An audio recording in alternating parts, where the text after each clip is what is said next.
I was surprised by what she said, and I nodded in accord. It was too late, even though I hadn't given her words enough thought. Furthermore, she continued with a very astounding statement. I initially asked myself, what is she talking about?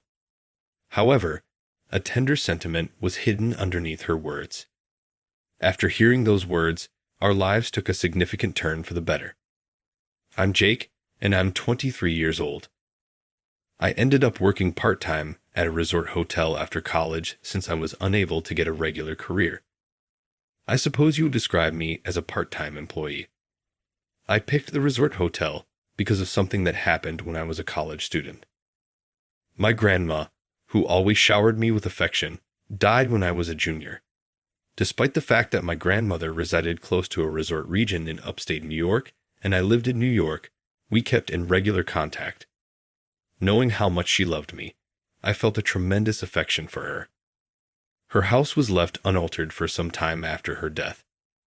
There were debates about whether to sell or rent out her house about the time I was graduating from college. I made the decision to take control at that point. This was primarily due to the fact that I felt somewhat ostracized by my parents and friends after my job search failed, as like I were defective goods. My desire to remain in New York had diminished. I reasoned that staying in the city or close to the resort where my grandma lived would not matter if I was going to work part-time. I thus relocated to my grandmother's home, seemingly fleeing the city. I chose to work at this large resort hotel that was within biking distance of her home. I saw a woman strolling by the poolside before it was open to visitors one early morning when I was working at the resort. I yelled, "Pardon me, the pool isn't open yet." "Are you one of the part-timers?" the woman said with a friendly smile. She turned to me, a really attractive woman with a noticeable mole beneath her eye. I tried not to express my surprise when I noticed her long, pale legs sticking out from her skirt. I answered, "Yes, I only started this spring." When she heard this, she grinned, said, "Oh, I see," and held out her right hand to me. Alyssa Smith is my name. The owner of this place has only one daughter, myself. I'm technically an employee, therefore I'm allowed to be here, right? Her name was familiar to me, and the tale of the stunning 25-year-old heiress was widely known. She did, however, work at the hotel in spite of her history. We hadn't met before because I was mostly responsible for cleaning the pool and leisure areas. "Oh, I'm very sorry." I apologized. "It's all right," she answered. "I haven't visited the poolside in a long time either." From then on, Alyssa and I started chatting more often. It seemed Alyssa went to a local college and only visited New York for trips. I casually mentioned that I had moved from New York, which seemed to pique her interest. Alyssa was very friendly and easygoing. About a month after we met, when I was still addressing her as Miss Smith, she corrected me, saying, "You know the hotel CEO is also named Smith, right? Isn't it a bit confusing? Just call me Alyssa. We're around the same age and friends now, so there's no need for formalities, okay?"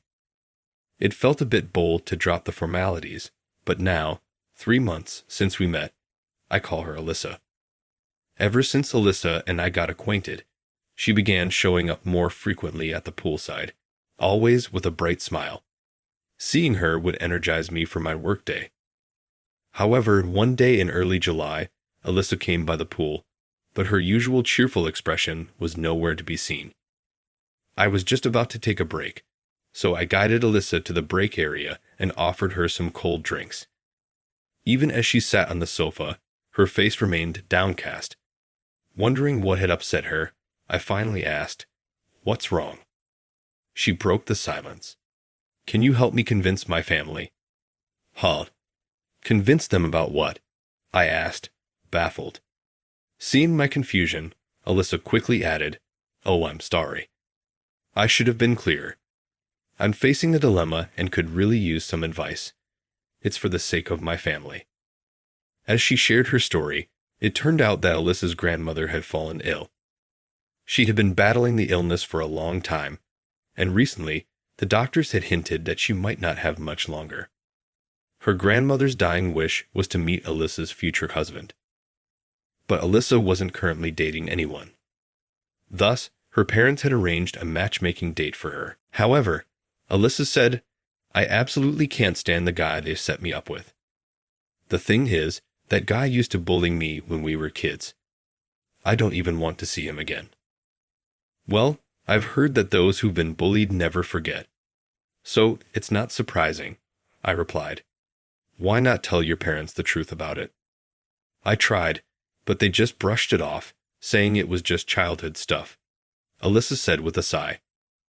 I later suggested that she could go on the date and then gently decline, but Alyssa immediately dismissed that idea, not even wanting to see the guy's face.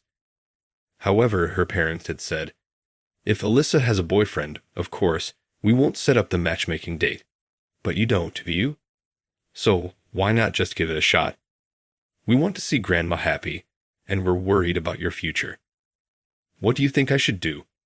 Alyssa asked, her voice tinged with desperation. I understand my parents' concern for their unmarried daughter, and of course, I want to make Grandma happy. That's why I'm so lost about what to do. I pondered for a while. Convincing her parents seemed the right move, but if they weren't willing to listen, a bold step might be necessary. What about asking someone to pretend to be your boyfriend? Your parents did say if you had a boyfriend, they wouldn't arrange the date. At first, Alyssa stared blankly, but a few seconds later, her eyes were sparkling.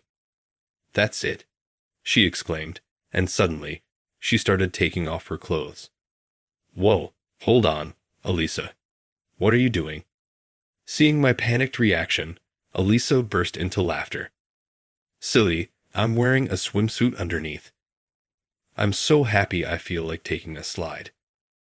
Amped up, Alyssa headed straight for the pool and swiftly went down the water slide. Her expressive enthusiasm was overwhelming, but even more distracting was the sight of her stunning, bikini-clad figure.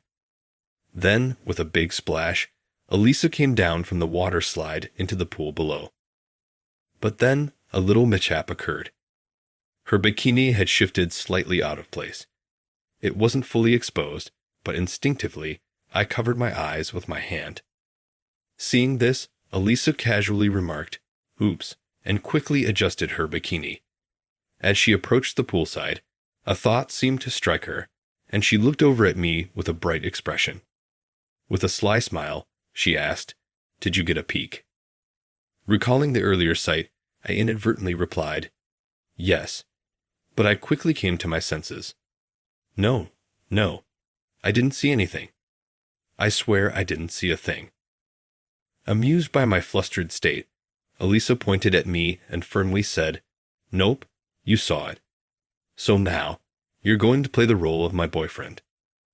Of course, I tried coming up with several excuses to decline the boyfriend role, but Alyssa's decision was final. And then, 5 days later, I found myself introducing myself to Eliza's parents as her boyfriend. It turns out Eliza's dad is the CEO of the company where I work part-time. Being just a part-timer, I had never met the CEO before. I was nervous, wondering what kind of person he'd be. But contrary to my imagination, Eliza's dad was about 100 times more easygoing and cheerful. Eliza's mom was a fantastic cook and had a gentle demeanor. Both were surprised that Alyssa was dating a part-timer like me, but these kind-hearted folks accepted me warmly without realizing I was a fake boyfriend. It seems they even called off the matchmaking date. I had no idea she was dating a guy from our company. She's quite a handful. Well, please take care of her, her father said, shaking my hand with a firm grip. Her mother served her home-cooked meals, and although I was full, she kept saying, eat up, encouraging me to have more and more.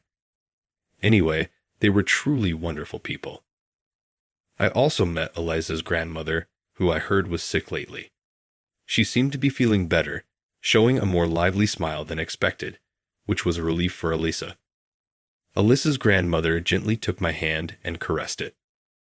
"Are you Eliza's fiancé?" "Well, not exactly a fiancé. Given that I was just pretending to be her boyfriend, I was quite puzzled, but Elisa came to my rescue. Grandma, he's not a fiancé. He's my boyfriend. Elisa's grandmother chuckled and nodded. Right. I forgot. It's great to meet you. Thank you for coming. And your name is? It's Jake. Upon hearing my name, her grandmother looked surprised and said, Oh, are you from around here? I used to live in New York, but now I live in my grandmother's house, which is near Resort Hotel. She listened with interest to my story. Could it be the house with the large cherry tree in the garden? I was taken aback by her words. It was true that there was a cherry tree in the garden. Considering it's a small town, maybe she knew my grandmother. I wanted to ask her about it, but before I could, Elisa and her parents called me over. I didn't think it was a big deal, so I didn't pursue the topic further. After that, I had a pleasant time chatting with Elisa's family. Just as I was about to leave, Elisa's grandmother whispered something in my ear. You're not a real boyfriend, are you? What? I was completely taken aback, realizing that our fake boyfriend plan had been exposed. Haha, I can tell. Is it the wisdom of age or something? The way you and Elisa interact, it seems a bit off. Did Elisa ask you to do this for me and her parents? Well, yes, I foolishly nodded in agreement. But the grandmother was still smiling warmly at me. I'm sorry for putting you in such a situation, but Elisa is a really sweet girl. Please continue to be her friend. And I'm glad I got to meet you too. Thank you. It seemed that the grandmother had figured out Elisa had set up the fake boyfriend plan out of kindness. She didn't blame either of us. Afterwards, the grandmother told me to keep it a secret from Elisa that she had figured it out, so I did. Though we managed to avoid the matchmaking meeting successfully, a few days later, during my day off, I received an unexpected call from Elisa. My grandmother's condition has worsened, and she's been rushed to the hospital. I got a call from home. What should I do? I can't bear the thought of something happening to her. I had never heard Elisa sound so panicked and on the verge of tears. Calm down. Where are you now? I'll get a cab and pick you up. Then we'll go to the hospital together. I couldn't let her go to the hospital alone in such a state, so I hailed a taxi. After picking up Elisa, we hurried to the hospital where her grandmother had been taken. In the taxi, Elisa, who seemed to have been holding back, started to break down and shed tears. She was so lively before. It's not going to be our last goodbye today, is it? I'm scared. What do we do? Elisa's hands, resting on her lap, clenched tightly. I placed my hand over hers, trying to reassure her. Everything will be all right. Plus, I'm here with you. You're not alone. It'll be okay. Throughout our drive to the hospital, I kept speaking comforting words to Elisa. Once we arrived at the hospital, we couldn't see her grandmother right away. Throughout the day, the grandmother's condition didn't improve, and our days were filled with anxiety. During that time, I stayed close to Elisa as much as possible. Hey Jake, I'm sorry for keeping you with me all the time. You must be tired, right? I think I can manage on my own now, Elisa said. Her face betrayed her attempt to be brave, showing her underlying fear. To begin with, I was happy that Elisa relied on me when her grandmother was taken to the hospital. If being by her side could ease Elisa's worries even a little, I wanted to be there for her. It's okay. I'm concerned about your grandmother and about you. I want to be here, I replied. With those words, I stayed by Elisa's side. 3 days after the hospitalization, the grandmother's condition finally stabilized, and we were allowed to visit. Right after the visit, the grandmother looked frail, which made me anxious. However, as the days passed, she began to recover. By the end of 2 weeks, she had regained her cheerful smile. The doctor told us that the worst was over, and the likelihood of her condition worsening abruptly was low. One day during our visit, the grandmother looked at Elisa and me and gave us a mischievous smile. You two, things are going well, huh? She said. At that, both Alyssa and I blushed. In fact, since Alyssa's grandmother was hospitalized, I realized I wanted to be there for Alyssa, to support and protect her. So, after hearing from the doctor that her grandmother's condition had stabilized, I confessed my feelings to Alyssa. It turned out Alyssa felt the same way about me, and we had just started dating a few days ago. It seems there's no keeping secrets from the old lady, she chuckled. Ha ha. You two make a lovely pair. Instead of just being a boyfriend, I'd love for you to be my grandson-in-law soon. Besides, if you're Terry's grandson, I'm sure you'd make Alyssa happy. Hearing that, I was taken aback. I remembered the sound of the name Terry. A few of my grandmother Thera's friends had referred to her as Terry during her funeral. Alyssa seemed just as surprised. Who's Terry? Jake's grandmother. Alyssa's grandmother nodded emphatically. Of course I do. As the story went, my grandmother Thera and Alyssa's grandmother had been childhood friends. Both were born and raised in the same small town in Nebraska and later married there. Even in their golden years, they frequently met up for coffee and chats. Alyssa's grandmother often heard stories from my grandmother about her adorable grandson. Embarrassingly, my grandmother would tell Alyssa's grandmother things like, "My grandson wouldn't hurt a fly, and he sends me flowers on my birthday. Isn't he sweet?" Hearing those stories, I remembered my beloved grandmother Thera's gentle smile. Unfortunately, during my grandmother's funeral, Alyssa's grandmother had been unwell, so she had never met me. We used to joke that it would be nice if our grandchildren got married someday. It's like a dream come true for me and Terry, thanks to you too, she chuckled. We exchanged a glance and shared a laugh. Neither of us had known that our grandmothers were childhood friends, but we both realized that we had been recipients of their love, which warmed our hearts. Sometime later, Alyssa's grandmother passed away. It was a sad time, but in her last moments, she wore a contented smile, surrounded by her family. I felt blessed to have been accepted as part of the family to bid her farewell. I then started working full-time at Alyssa's father's resort, having started out as a part-timer. Being seen as a potential future son-in-law, I've been put through the ringer every day. Watching me push myself to the limit, Alyssa always greets me with a bright smile. You used to just coast through when you were part-timing, remember. Now your expression is completely different. It makes me so happy thinking you're doing all this for our future together, she said. Hearing her say that, I feel like she's become even more radiant lately. That's another reason I'm so driven in my job. I want to become a man worthy of standing by her side. Once I feel I've truly come into my own, I plan to propose to Alyssa and get married. When that day comes, Alyssa and I intend to visit the graves of our grandmothers and give them our heartfelt update. I'm sure both of them would be overjoyed about our marriage.